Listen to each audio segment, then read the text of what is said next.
महाभारत केवल एक युद्ध नहीं था, बल्कि एक धर्म युद्ध था। एक ऐसा धर्म युद्ध जिसमें लक्ष्य केवल राज्य जीतना नहीं, बल्कि अपना अधिकार अपने ही प्रियजनों से वापस लेना भी था। द्रौपदी के साथ हुए अत्याचार का न्याय भी लेना था। महाभारत का युद्ध इतिहास के सबसे बड़े युद्ध में से एक माना जाता है। इस युद्ध में कौरव और पांडव आमने सामने खड़े थे, लेकिन एक योद्धा ऐसा भी था जो युद्ध में भाग ही नहीं लेना चाहता था, लेकिन राजधर्म निभाने के लिए उन्हें कौरवों की तरफ से युद्ध में हिस्सा लेना पड़ा था। वह योद्धा कोई और नहीं बल्कि कुरुकुल के सबसे ताकतवर और सबसे बड़े बुजुर्ग योद्धा भीष्म पितामह थे। भीष्म पितामह को इच्छा मृत्यु का वरदान मिला हुआ था, जिस वजह से वह युद्ध में सबसे शक्तिशाली योद्धा के रूप में देखे जाते हैं। कौरव भाई इसीलिए भीष्म को हमेशा से अपने खेमे में शामिल करना चाहते थे, लेकिन भीष्म की अंतरात्मा यह बात जानती थी कि पांडव न्याय की स्थापना करने के लिए युद्ध कर रहे हैं, जबकि कौरवों का साथ देना स्वयं में एक पाप था। मन में इसी विचार के कारण भीष्म अपनी पूरी शक्ति का प्रदर्शन नहीं कर पा रहे थे। भीष्म को युद्ध में क्षीण होता देखकर दुर्योधन को भीष्म पर शंका होने लगी कि शायद भीष्म पितामह अपने पांडवों के प्रति स्नेह के कारण पांडवों के सामने ही अपनी शक्ति का प्रदर्शन नहीं कर पा रहे हैं। जब कौरवों की सेना पांडवों से युद्ध हार रही थी, तब दुर्योधन भीष्म पितामह के पास गया और अपना रोष प्रकट करते हुए भीष्म से कहा, पितामह भीष्म, आप अपनी पूरी शक्ति से यह युद्ध नहीं लड़ रहे हैं।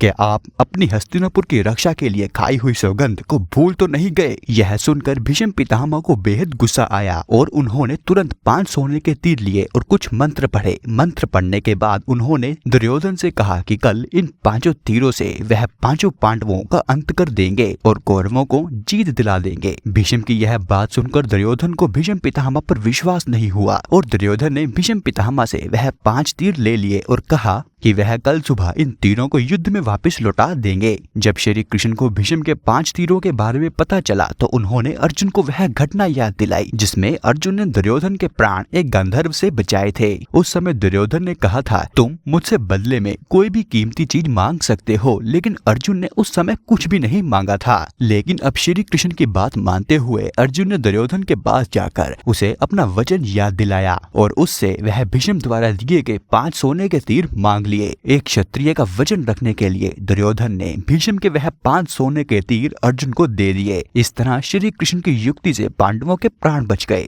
दुर्योधन यह मान रहा था कि भीष्म इस जैसे 5 तीर और बना लेंगे, लेकिन भीष्म ने ऐसा दोबारा करने से मना कर दिया और कहा कि यह तीर एक खास प्रकार के मंत्र से अभिमंत्रित थे, जिसका की प्रयोग केवल एक बार ही किया जा सकता था। तो मित्रों, यह था आज का हमारा वीडियो। अगर आपको यह वीडियो पसंद आया है तो वीडियो को लाइक और चैनल को सब्सक्राइब करना ना भूले और यह वीडियो देखने के लिए आपका धन्यवाद।